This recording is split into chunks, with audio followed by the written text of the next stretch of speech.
क्या 13 साल तक कोमा में रहने के बाद कोई इंसान वापस आ सकता है, या फिर एक दिन विज्ञान भी हाथ खड़े कर देता है?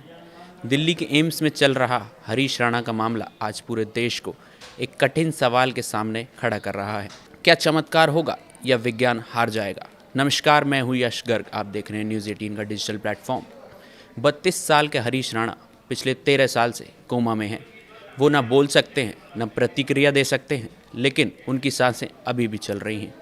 अब सुप्रीम कोर्ट की अनुमति के बाद दिल्ली के एम्स में उनके लिए पैसिव इच्छा मृत्यु की प्रक्रिया शुरू की गई है। इसका मतलब है उन्हें जिंदा रखने वाले सभी लाइफ सपोर्ट सिस्टम धीरे धीरे हटा दिए गए हैं। आईसीयू के एक शांत कमरे में मशीनों की बीप के बीच एक जिंदगी अपने आखिरी पड़ाव पर है।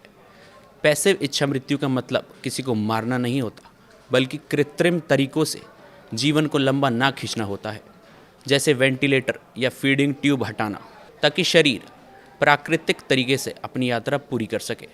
भारत में यह कानून है, लेकिन बेहद सख्त नियमों और कोर्ट की मंजूरी के साथ।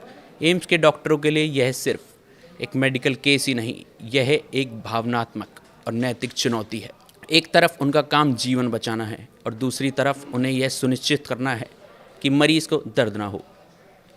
पैलेटिव केयर की टीम हर पल हरीश पर नज़र रखे हुए हैं, ताकि उनका आखिरी समय शांत और सम्मानजनक हो।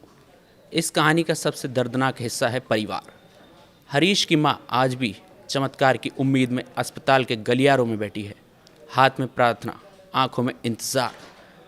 वहीं पिता, जिनकी आंखों के आंसू सूख चुके हैं, बस एक ही बात कहते हैं, मेरे बेटे को आखिरी समय में दर्द ना हो।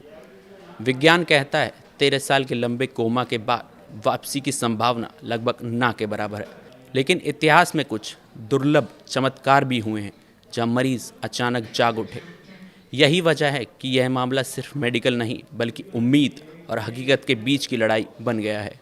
हरीश राणा की कहानी हमें एक बड़ा सवाल देती है। क्या जिंदगी सिर्फ सांसों का नाम है, या फिर सम्मान के साथ विदाई भी उतनी ही ज़रूरी है? आप क्या सोचते हैं? विज्ञान सही है या चमत्कार की उम्मीद? कमेंट में ज़रूर बताइए।